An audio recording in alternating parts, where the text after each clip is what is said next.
ത്രിപുര തദ്ദേശ തിരഞ്ഞെടുപ്പിൽ വൻ വിജയം ആവർത്തിച്ച് ഭരണകക്ഷിയായ ബി.ജെ.പി. പ്രധാന എതിരാളികളായ ഇടതുപക്ഷത്തെയും കോൺഗ്രസിനെയും ബഹുദൂരം പിന്നിലാക്കിക്കൊണ്ടാണ് ബി.ജെ.പിയുടെ മുന്നേറ്റം. പഞ്ചായത്ത് തിരഞ്ഞെടുപ്പിൽ 97% സീറ്റുകളും ബി.ജെ.പി. തൂത്തുവാരി. ഗ്രാമപഞ്ചായത്തുകളിലെയും പഞ്ചായത്ത് സമിതികളിലെയും ജില്ലാ പരിഷത്തുകളിലെയും 71% സീറ്റുകളിലും എതിരില്ലാതെ നേരത്തെ തന്നെ ബി.ജെ.പി. നേടിയിരുന്നു.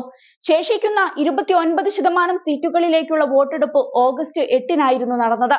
വോട്ടെടുപ്പ് കഴിഞ്ഞ ദിവസം പൂർത്തിയാക്കുകയും ചെയ്തു.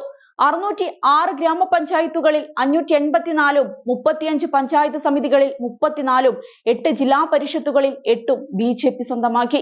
8 ജില്ലാ പരിഷത്തുകളിൽ മത്സരിച്ച 96 സീറ്റുകളിൽ 93 സീറ്റുകളും ബി.ജെ.പി. നേടിയപ്പോൾ കോൺഗ്രസിന് കേവലം 2 സീറ്റിലും CPM-ന് 1 സീറ്റിലുമാണ് വിജയിക്കാൻ സാധിച്ചത്.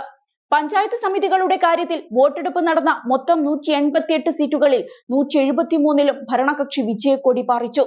CPIM-ഉം കോൺഗ്രസും യഥാക്രമം 6, 8 സീറ്റുകൾ നേടി. 1819 ഗ്രാമപഞ്ചായത്തുകളിൽ മത്സരിച്ച ബി.ജെ.പി. 1476 സീറ്റുകളിൽ വിജയിച്ചപ്പോൾ CPIM, കോൺഗ്രസ്, തിപ്രാമോദ എന്നിവർക്ക് യഥാക്രമം 148, 151, 24 സീറ്റുകളാണ് സ്വന്തമാക്കാനായത്. വിജയത്തിൽ ബി.ജെ.പി. വൻ ആഘോഷം നടത്തിയപ്പോൾ 71% സീറ്റുകളിലും സ്ഥാനാർത്ഥികളെ നിർത്താൻ സാധിക്കാതിരുന്നത് ഭരണകക്ഷിയുടെ ആക്രമണം കാരണമാണെന്നാണ് പ്രതിപക്ഷ പാർട്ടികൾ ആരോപിക്കുന്നത്. അതേസമയം ബി.ജെ.പിക്ക് ചരിത്ര വിജയം നൽകി അനുഗ്രഹിച്ചതിന് ത്രിപുരയിലെ ജനങ്ങൾക്ക് നന്ദി അർപ്പിച്ച് ആഭ്യന്തരമന്ത്രി അമിത് ഷാ രംഗത്ത് വന്നതും ശ്രദ്ധേയമായി. ഇത് ജനങ്ങളുടെ വിജയമാണെന്നാണ് അദ്ദേഹം പറഞ്ഞത്.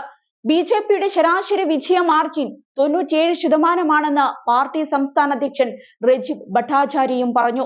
എന്നാൽ പ്രതിപക്ഷ പാർട്ടികൾക്ക് സ്ഥാനാർത്ഥികളെ നിർത്താൻ കഴിഞ്ഞയിടങ്ങളിൽ ബി.ജെ.പിക്കെതിരെ കടുത്ത പോരാട്ടം നടത്താൻ സാധിച്ചതിനാൽ തിരഞ്ഞെടുപ്പ് വിധി ഭരണപക്ഷത്തിനുള്ള മുന്നറിയിപ്പ് എന്നാണ് പ്രതിപക്ഷമായ CPIM വിമർശിക്കുന്നത്. സൗത്ത് ത്രിപുര ജില്ലയിലെ രാജ്നഗറിൽ ജില്ലാ പരിഷത്തിലെ ഒരു CPIM സ്ഥാനാർത്ഥിയെ ഭരണകക്ഷിയുടെ ഗുണ്ടകൾ കൊലപ്പെടുത്തിയിരുന്നു. 71% സീറ്റുകൾ നേടിയിട്ടും തിരഞ്ഞെടുപ്പിലും വോട്ടെണ്ണൽ പ്രക്രിയയിലും ഭരണകക്ഷി പ്രതിപക്ഷ പാർട്ടികളുടെ പ്രവർത്തകരെ ഭീഷണിപ്പെടുത്തിയെന്നാണ് ത്രിപുര നിയമസഭയിലെ പ്രതിപക്ഷ നേതാവ് ജിതേന്ദ്ര ചൗധരി പറഞ്ഞത്. ബി.ജെ.പി. വിജയിക്കാൻ വേണ്ടി എന്തും ചെയ്യുന്ന പ്രവണതയാണ് ഓരോ തിരഞ്ഞെടുപ്പിലും കാണുന്നത്.